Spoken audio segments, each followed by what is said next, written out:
এবারে উমর রাদিয়াল্লাহু তাআলা আনহু রাতের বেলাতে ঘুরছেন। কেন ঘুরছেন জানেন? একটা রাজা, ওরে আল্লাহ, এখনকার যারা আল্লাহ রাজা লিডার তারা তো গ্রামে ঘুরে না, তারা নিজের জায়গাতে বসে থাকছে, গদিতে বসে থাকছেন। দেখেন একজন আমিরুল মুমিনিন মুসলমানের রাজা সেই রাতের বেলাতে ঘুরছেন। কেন ঘুরছেন? যে কোন বাড়িতে কে না খেয়ে আছে, কার বাড়িতে কে অসুখ আছে, কে পেরেশানিতে আছে, কে কষ্টতে আছে, এগুলো দেখার জন্য রাতের বেলাতে ঘুরছেন। এবার হাঁটতে হাঁটতে হাঁটতে দেখছে তো এক বাড়িতে মা বেটিতে ঝগড়া করছে। ভালো করে শুনবেন ঘটনাটা, আল্লাহর ডর কাকে বলে। হযরত উমর ফারুক রাস্তা দিয়ে হাঁটছেন আর এক বাড়িতে মা বেটিতে ঝগড়া করছে, ঝগড়ার আওয়াজটা কিন্তু কানে আসছে। হযরত উমর রাদিয়াল্লাহু তাআলা আনহু মনে মনে ভাবলেন, আরে এত রাইতে এই বাড়ি থেকে মায়ের লোকের আওয়াজ আসছে, কারণটা কি, কি নিয়ে এরা ঝগড়া করছে, একটু শুনতে হবে। এবার টাটিতে কিন্তু কান লাগিয়ে দিলেন দরজাতে। এবার বলেন, মা বেটি যে ঝগড়া করছে তো ওরা কি জানে যে হযরত উমর রাদিয়াল্লাহু তাআলা আমাদের ঝগড়া শুনছেন? জানে যে ভাই? ওরা তো জানে না। ওরা মা বেটি ঝগড়া করছে, দুয়ার বন্ধ আছে। এবার হযরত উমর রাদিয়াল্লাহু তাআলা শুনছেন। কি ঝগড়া?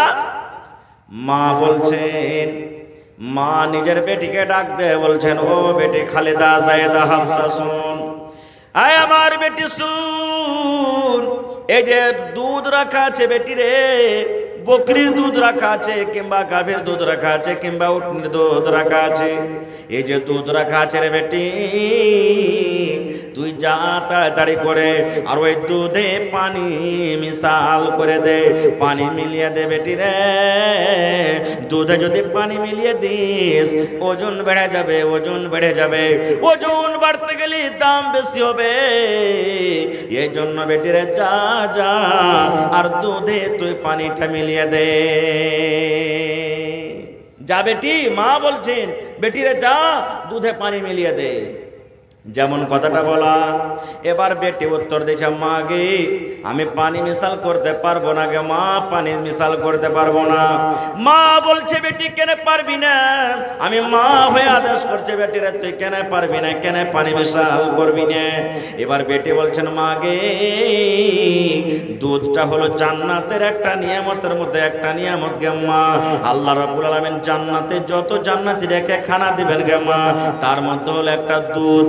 দুধ আল্লাহ রাব্বুল আলামিন দুনিয়াতে দিয়েছেন জান্নাতের একটা নিয়ামতের মধ্যে একটা নিয়ামত। মাগে হযরত উমর ফারুক আমাদের খলিফা, আমিরুল মুমিনিন মুসলমানদের খলিফা, আমাদের রাজা হযরত উমর ফারুক বলেছেন, এ খবরদার খবরদার, দুধে তোমরা কেউ পানি মিলাবে না রে, দুধে কেউ পানি মিলাবে না।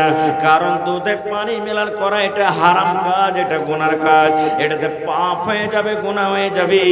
এই জন্য খবরদার দুধে পানি মিশাল করবে না। মা কথাটা শুনে তখন বলছেন, হ্যাঁ পাগল, উমর ফারুক কি এখন এখানে রাতের বেলাতে আছে নাকি? ও দেখতে পেয়েছে না শুনতে পেয়েছে যে তুই ওকে দেখে ডরাচ্ছিস, ওকে দেখে ভয় করছিস যে উমর ফারুক মানা করেছে যে দুধে পানি মিশাল করতে হবে না?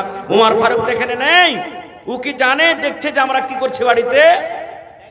বেটি তখন জবাব দেয়া বলছেন, মা গে ও আমার মা শুনে নাও, উমর ফারুক যদি শুনতে না পায়, দেখতে না পায় গে মা, যে আমাদের আল্লাহ, যে আমাদের রব, যে উমরের রব, উমরের আল্লাহ, সেই কিন্তু কানা নয়, সেই কিন্তু গায়েব নয়, সেই কিন্তু অন্ধ নয়, সেই কিন্তু বহরা নয়, সেই আল্লাহ রাব্বুল আলামিন দেখছেন গে মা, সেই আল্লাহ হাজির নাজির আছেন। এই জন্য উমর দেখতে না পেতে গেল, শুনতে না পেতে গেল, আমার আল্লাহ দেখছেন, শুনছেন। এই জন্য মা গে আমি দুধে পানি মিশাল করতে পারবো না, মা এটা কাজ আমি করতে পারবো না। খুব এবার বলেন, মুসলমানদের রাজা হযরত উমর ফারুক তাদের কথাটা শুনলেন না শুনলেন না? জোরে বলেন, শুনলেন না শুনলেন না? শুনলেন, সব কথা শুনে নিলেন। রাতের বেলাতে কিচ্ছু বললেন না, আর চলে গেলেন, বাড়ি চলে গেলেন, নিজের বাড়ি চলে গেলেন। ভোর হলো, ফজর নামাজের পর একজন লোককে বললেন যে সাথে ছিল, যাও তো তুমি ওই মুখ বাড়িতে, রাতে যে বাড়িটাতে মা বেটিতে ঝগড়া করছিল, এবার ওই বেটি ছেলেটাকে তুমি ডেকে নিয়ে এসো। আল্লাহুস সামাদ। এই লোকটাই সাহাবী যখন যা বললেন, ও আল্লাহর বান্দি, হযরত উমর ফারুক আমিরুল মুমিনিন মুসলমানদের রাজা তোমাকে ডাক দিয়েছে, তাড়াতাড়ি করে চলো। ওরে সুবহানাল্লাহ, তার ভিতর কিন্তু ঘাবড়ে গেছে সে বেটি ছেলের। আল্লাহ, উমর ফারুক ডাকলে আমাকে রাজা ডেকেছে, ওরে আল্লাহ কি বলবেন, কি আমি ভুল করেছি? এবার তাড়াতাড়ি করে এলেন, আসার পর এইবার হযরত ওমর রাদিয়াল্লাহু তাআলা আনহু সে মেয়ে ছেলেকে বলছেন, আরে আল্লাহর বান্দি, তোমার কি বিয়ে শাদী হয়েছে? বলছে, না আমার বিয়ে শাদী হয়নি, এখনো আমি কুঁয়ারি আছি, এখনো আমি বাকেরা আছি, আমার বিয়ে শাদী হয়নি, এখনো আমার বিয়ে হয়নি, আমি বাকেরা হয়ে আছি। এবার কথাটা যখন শুনলেন হযরত ওমর ফারুক রাদিয়াল্লাহু তাআলা আনহু ওর সমস্ত বেটারাকে ডাক দিয়ে বলছেন, বেটারে, ও আমার কলেজের টুকরা সন্তান, আমার বিয়ের দরকার নাই রে ধন, আমার বিয়ের প্রয়োজন নাই, বিয়ের দরকার নাই। আমি একটা সুন্দর দিনদার ঘরের বেটি দেখেছি, সুন্দর একটা বেটি ছেলে দেখেছি, যার মধ্যে দিন আছে, যার মধ্যে সব কিছু আছে। এই জন্য তোমরা কে এমন আছো ছেলেরা রে, যে এ আল্লাহর বান্দে, এ আল্লাহর বান্দে এ মেয়ে ছেলেটাকে তোমরা বিয়ে করবে?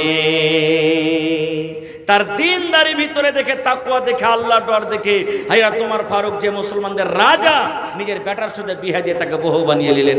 সুবহানাল্লাহ। এরকম ডর, এরকম ভয় আল্লাহর মানুষের ভিতরে হইতে হবে যে দুনিয়ার মানুষ কেউ দেখতে না গেলেও কে দেখছেন?